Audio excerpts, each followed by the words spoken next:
Namaste, witchlings. How are we tonight? Okay. Kicked the door. So, it's podcast time. You know what? Let's hit the button.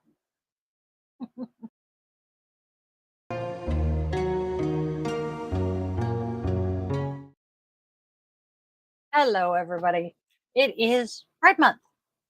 We all know this. It is actually the end of Pride Month. How? How is it already the end of Pride Month? Go figure, right? So, in keeping with the Pride theme, we are doing a Pride themed podcast tonight.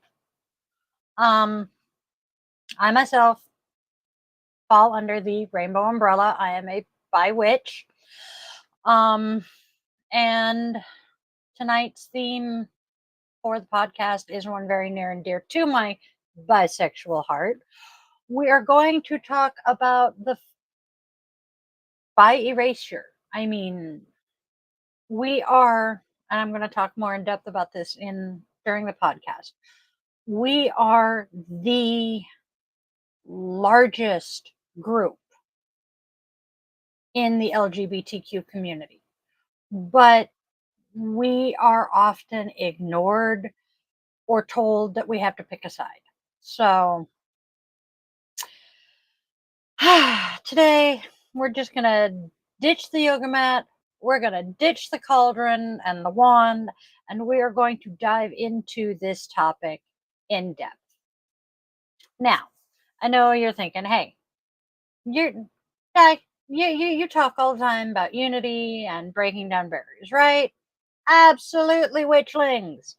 And the bisexual experience, the experience of being attracted to more than one gender, we'll get into that, is often left out of the conversation, even within the queer community. It's really time to change that. Did you know, as I said a minute ago, did you know that we bis are actually the majority within the queer community? It's true. We are. You know what? Hold on just 1 second. There's one other person I wanted to let know that we are live. There he is. Haha.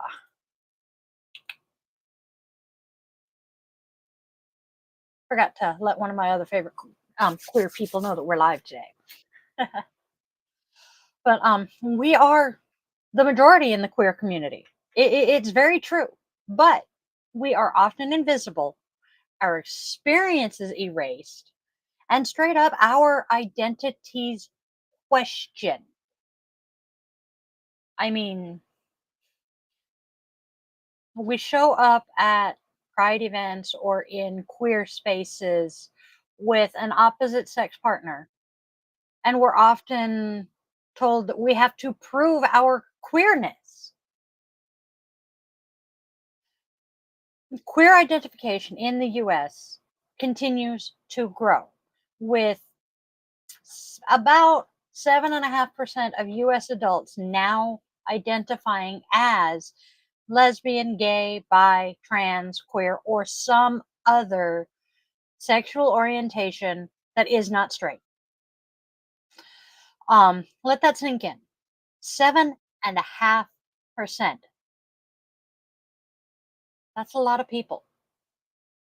The current figure is up from 5.5 a few years back and 3.5 in 2012. Gallup's first year of measuring sexual orientation and trans identity. So in 12 years, actually 11, because I believe the data I pulled was from 23, because they haven't done it for 24 yet. Bi adults make up the largest proportion of the queer population, 4.5% of US adults, and this is the number that'll shock you, 57.3% of LGBTQ adults say they are bi. 57. The least commonly volunteered identities are pan and ace, pansexual and asexual, mentioned by less than 2% each. Overall, each younger generation is about twice as likely as the generation before it to identify as queer. More than 1 in 5 Gen Z adults, ranging from 18 to 26 in 2023, identify as LGBTQ, as do nearly 1 in 10 millennials, 27 to 42. The percentage drops to less than 5% of Gen X, which is my generation by technicality, and 2% of baby boomers, and only 1% of the silent generation. Bisexuality is the most common LGBTQ status among Gen Z, millennials, and Gen X. 15% of all Gen Z adults, representing more than two-thirds of those with an LGBTQ identification, are bi.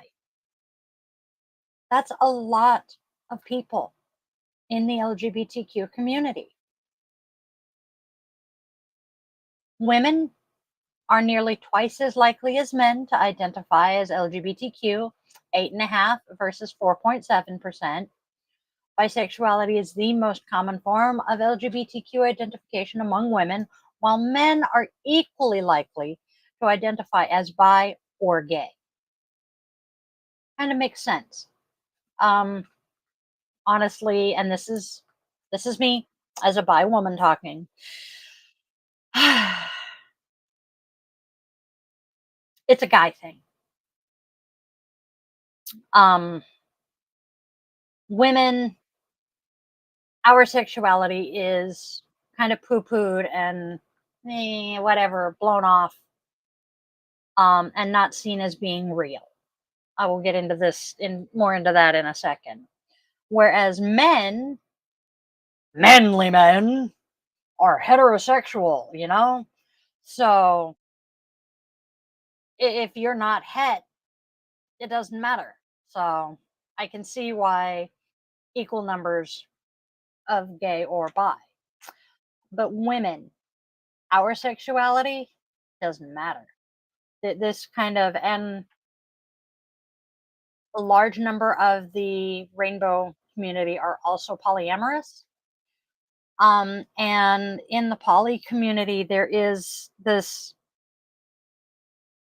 thing known as a one penis policy. Hello, puppy girl. That goes along with this. Oh, I don't care that you're a bisexual woman. I don't care. You can have all the other women partners you want, but you can only have me as your only male partner. Because, having sex with another woman isn't actually having sex. That's just playing around with another woman. Yet another example of bi erasure. And let's not forget also that many of us in the LGBTQ community are also dealing with disabilities or chronic illness and face a double dose of discrimination. You know? Can you imagine being a bi person who uses, say, a wheelchair? Do you know how invisible you are going to be? But hey, witchlings, we don't back down from challenges here, do we? No. We embrace our complexities, our messy, beautiful selves. So let's talk about our labels. I've mentioned a couple. We have bi, we have pan, we have queer, we have fluid. There are so many ways that we can describe attraction beyond the binary, okay? And each person gets to choose what feels right for them. There is no one size fits all here. So first, um, what is the difference between bi and pan? Because I know you've probably heard both bisexual, pansexual. Some people use the word pansexual to describe their attraction to more than one gender. Pansexuality is defined as attraction to people of any gender or to people regardless of their gender, with the prefix pan coming from the Greek prefix for all. Some people may use the words bisexual and pansexual interchangeably, and others use only one word exclusively to describe themselves. I am one of those. I have never particularly felt comfortable with the word pansexual. Part of that is honestly my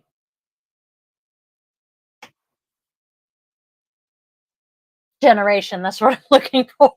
My age, my generation. I grew up with the word bi. And pan has come out in the last 10 years ish.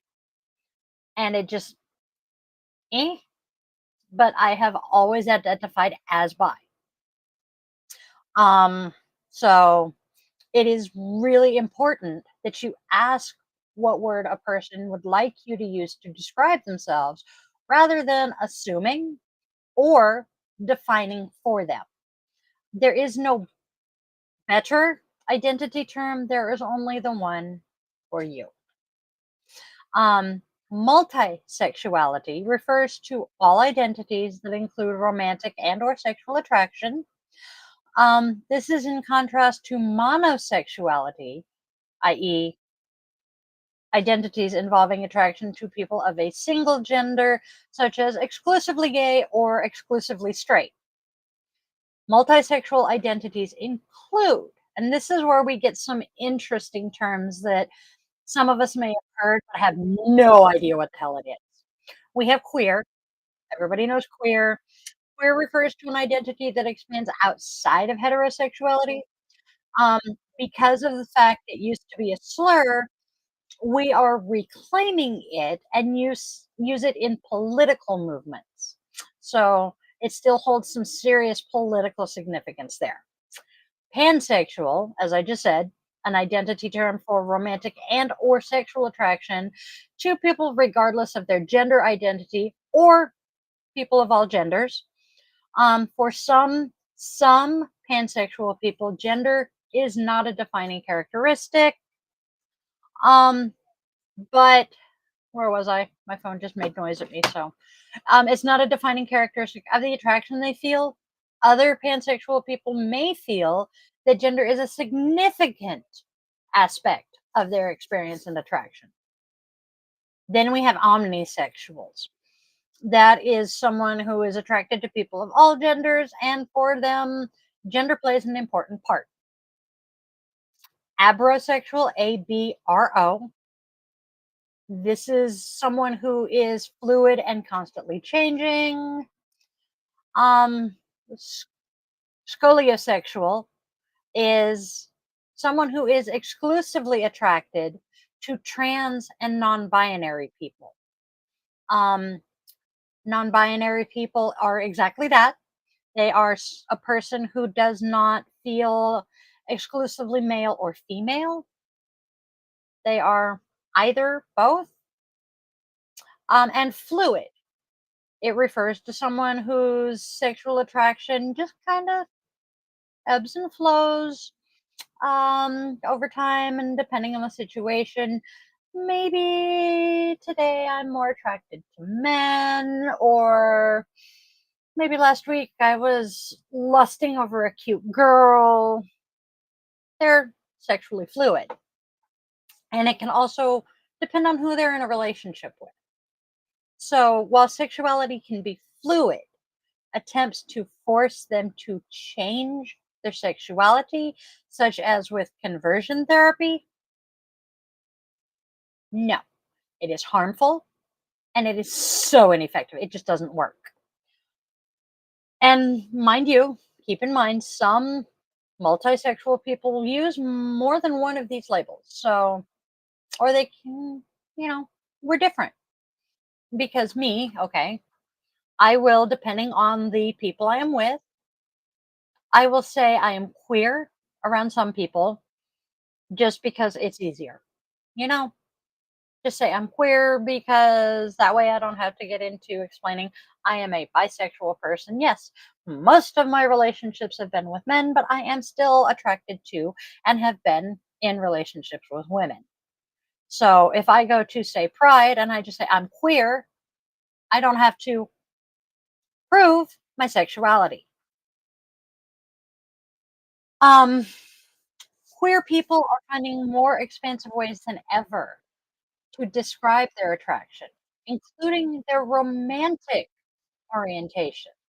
Because remember, your love life is more than just your sex life.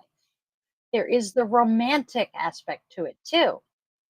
Because there are asexual people out there. So there are these are terms that are important for asexual or ace people who experience little to no sexual attraction to others. Many ace people desire romantic relationships, and romantic orientations are a way for aces to communicate who they prefer to date or even have relationships with. So you may hear an asexual person define their orientation with a term like biromantic or panromantic.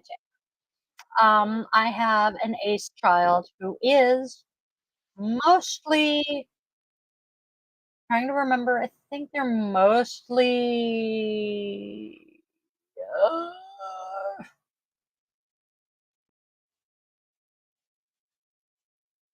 you know what? I'm not going to say because I can't remember. That particular child doesn't discuss their love life with me. But, you know, it's there. Queer people who do not identify as ace may also use romantic orientations to clarify nuances of their orientation as well. Okay? Take me again. Bisexual. I have sexual attraction to both genders, but romantically, I tend to have more romantically lovey-dovey feelings. I would be more likely to be with a woman, whereas physically it tends to be more masculine. Does that make sense? Um, Whether your attraction to more than one gender is sexual or romantic, you are still welcome in the bi community.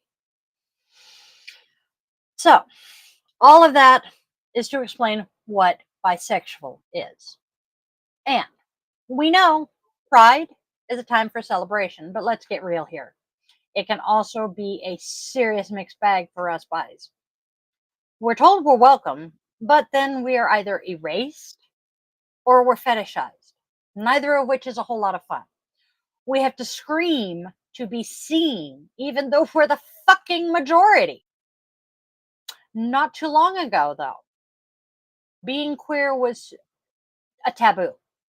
Same sex love was seen as a disease, a mental illness, all of that shit.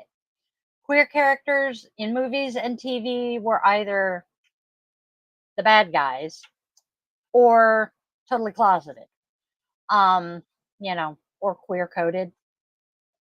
Then comes the AIDS crisis, and things get even worse.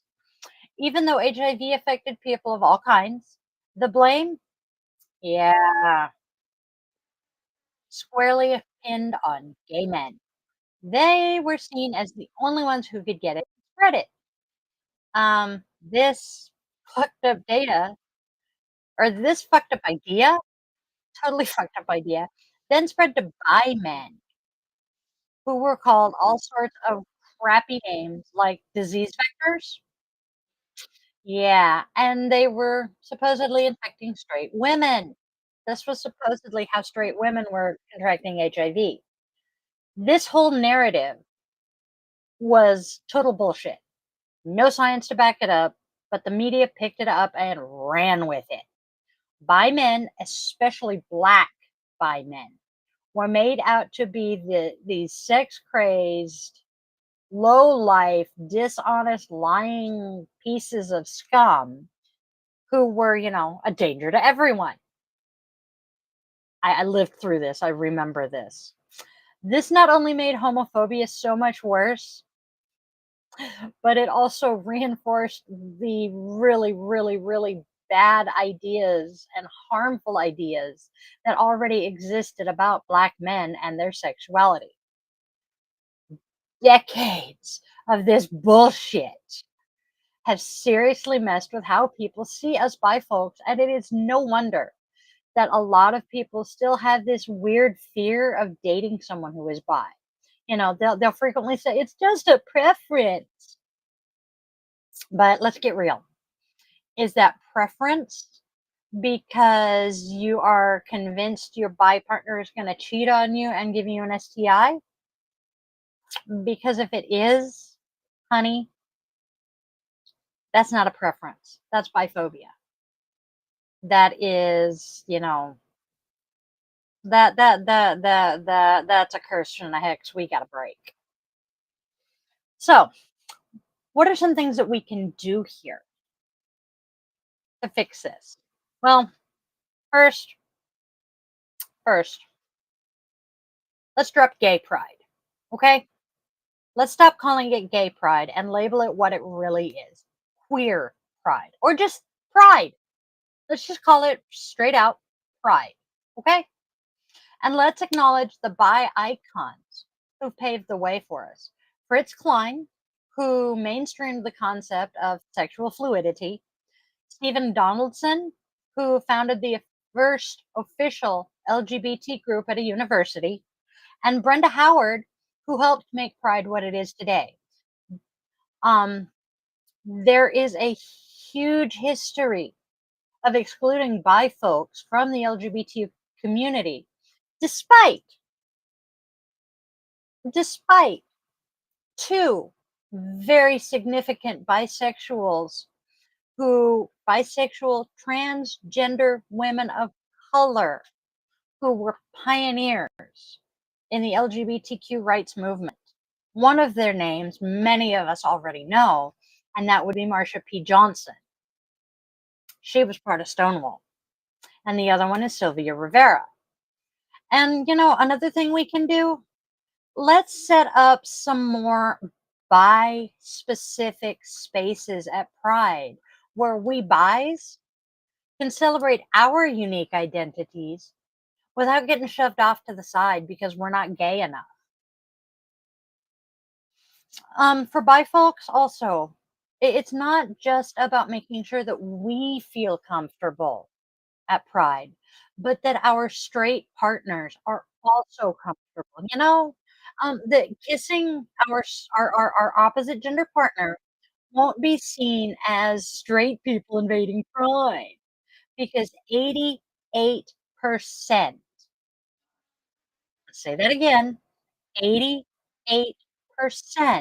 of bisexual people are married or in a committed relationship with someone of the opposite sex. And there is this insidious pressure on us when we're in that opposite sex relationship to prove that we're queer, to prove that we're bi when we show up to these pride events or even some bi visibility day events in September with our opposite sex partners, something we don't face when we show up with our same sex partners.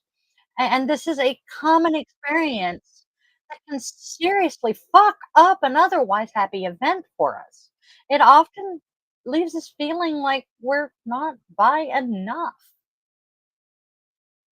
It's kind of silly that you practically have to tattoo bisexual on your forehead or, oh, I folded it up, damn.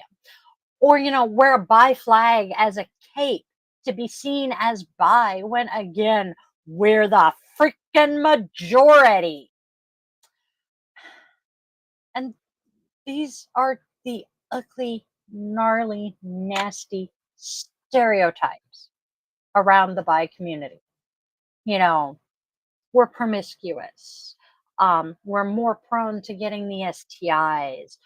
We're gonna cheat on our partner because um, uh, uh, we want the other gender or whatever or the other sex. These are stupid stereotypes. Just because I'm bi does not mean I am less inclined to be committed to a partner. Cheating happens in straight relationships too. Bi people do not need to pick a side. Okay? We aren't going through a phase. And honestly, there is no minimum quota of same sex relationships or experiences that you have to qualify as a real bisexual person. And pride should go beyond saying that it's inclusive of bi people. It really needs to live it and breathe it. Now, I'm gonna have I've got 2 more things here to point out. Another good indicator of the neglect and ignorance, not ignorance, but the ignoring that we get as bi people, especially from that we can face from LGBTQ groups, can be found in research from funders for LGBTQ issues, an org that works to increase the scale and impact of philanthropic resources aimed at enhancing the well-being of queer people. In its 2022 report, which tracked the 2019 to 2021 period, they found that funding for bisexual causes had gone down 1% year after year. In 21, it showed that the distribution of domestic grant dollars by orientation greatly differed. Programming targeting gay men was tracked to have received $9,386,675 over the year. So, million compared to 58,333 for bisexual orgs. So, let's say that again. Programs for gay men got 9.3 mil, programming for bisexual people 58 grand. Do we see a problem here? Now, here are some more ideas on how to reverse and fight some of this erasure. Again, we're going to start with the most obvious. Stop calling it gay pride. Just call it pride, honestly. Um, know your queer history. Unlike what the 2015 movie Stonewall wants you to believe, the original Stonewall riots were started by bisexual, trans, and non binary people of color. Refer back to Marsha P. Johnson. She didn't start it, but she was part of it. There is actually, and I need to put this link into the blog. The Wikipedia article about it is actually really informative. And, acceptance that pride is about everyone in the queer community is an absolutely fabulous place to start. If you cannot accept that, stay the fuck home. And don't forget, the bi community is made up of cis, trans, and non binary people. Don't get it twisted. Bi icon Brenda Howard pretty much invented pride. Trans bi icon Sylvia Rivera fought for the rights of our most vulnerable on the street. Andrea Jenkins made history by becoming the first Black, openly transgender bi woman elected to public office. We've been here all along, and we are not going anywhere. We're here to stay. Get used to it. Another thing, let's create more bi specific spaces at Pride. Pride organizers could give the bi community free spaces for visibility.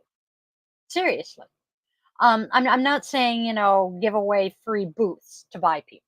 That's ridiculous. But have more open spaces for bi people and make sure that they are openly labeled, I mean, blatantly labeled as being for sexual people. Because otherwise, everybody assumes that if it's at Pride, it's going to be for the L, the G, and the T. Um, According to the 40th annual LGBT Funders Report, which has tracked funding to orgs between 1970 and 2010, lesbian and gay orgs received 487 million in funding. Transgender orgs received 16 million. Do we want to venture a guess how much the bisexual organizations received? 84,000 for those same 4 decades. Both the transgender and the bisexual organizations deserve so much more funding than they're getting. And then make LGBTQIA spaces inclusive of everyone in the acronym. Again, the need for bi-specific spaces emerges from the fact that unless a parade entry or booth is explicitly labeled as being bi, attendees tend to assume it's gay. As I just said, it's a thing. Also, get to know the other people at Pride. Get to know your community. Getting to know the other members of your community can be a huge, huge step when it comes to feeling more welcome. Because again, we're the majority. Chances are you start up a conversation with another person at a Pride event, you got a pretty good chance that they're gonna be another bi person. And then to top to wrap it all up, if you are bi or pan, make yourself visible. You know, if you're going to Pride, wear your bi colors, which, if you're not familiar with the bi flag, where did it go? There it is. Hello, Tookers. If you're not familiar with the bi flag, these are our colors. Pink. Whoops, I think I got it upside down. Our colors are pink, lavender, and blue. Pan has yellow in it. I cannot remember the other colors. So, for all my bi witchlings out there who might be struggling with invisibility or erasure, remember this: you, you are valid. You are loved. You are magic. Do not let anyone dim that light.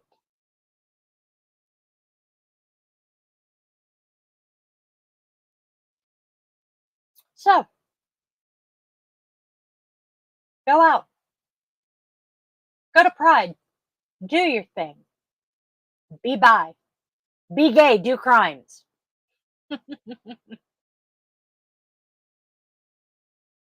And um, I meant to look up the details to tie this into the witchiness and stuff. There is a distinct link between the LGBTQ community and the pagan community. A lot of us in the pagan community also are queer. And I firmly believe that that is because so many in the church, in the conservative churches, let me correct myself, um, have basically kicked us out. The you're going to hell. The Bible says being gay is a sin, blah, blah, yada, yada, et cetera, which is, yeah, we're not going to go there. But yes. So And then on top of that, there's the fact that witchcraft or paganism is all about finding your own power, self empowerment, and all of those things. And, not to mention sex magic. So, there is definitely a tie and a connection there. So, we are out there, and there is more information on the blog that's going to be up in about 15 minutes, and there's some information in there that might surprise some of you because I shared some famous bisexual people, and the very first one I listed is going to shock most of you, Mr. Rogers.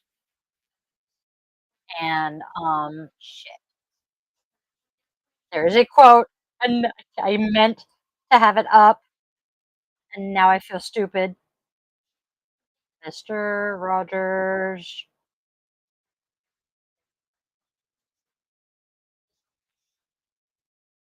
oops, that'll work.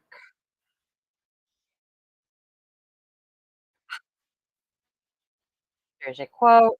Give me just 1 second. It is in, and I am not making this up. This comes from in the 2018 biography, The Good Neighbor: The Life and Work of Fred Rogers. Author Maxwell King refers to a conversation Rogers had with Dr. William Hirsch, an openly gay friend of his, where he explained that if sexuality was measured on a scale of 1 to 10, mind you, this is Mr. Rogers and an openly gay friend. He said that if sexuality was measured on a scale of 1 to 10, well, I must be right smack in the middle because I have found women attractive and I have found men attractive. Mr. Rogers was one of us. Okay, there's a dog there. So that is what I have for you. Wonderful, fantabulous, magical people tonight.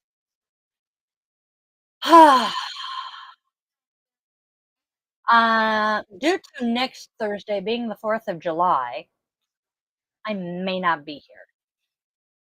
I am trying to decide if I'm doing a podcast next week or not. It depends on certain people who have, 4 paws and fur. So, I hope you guys have learned something tonight, and I will see you all tomorrow for the daily draw. Spread love, spread joy, spread kindness. Please like, share, subscribe to all of the things. Tell your loved ones that you care, and I will see you guys later.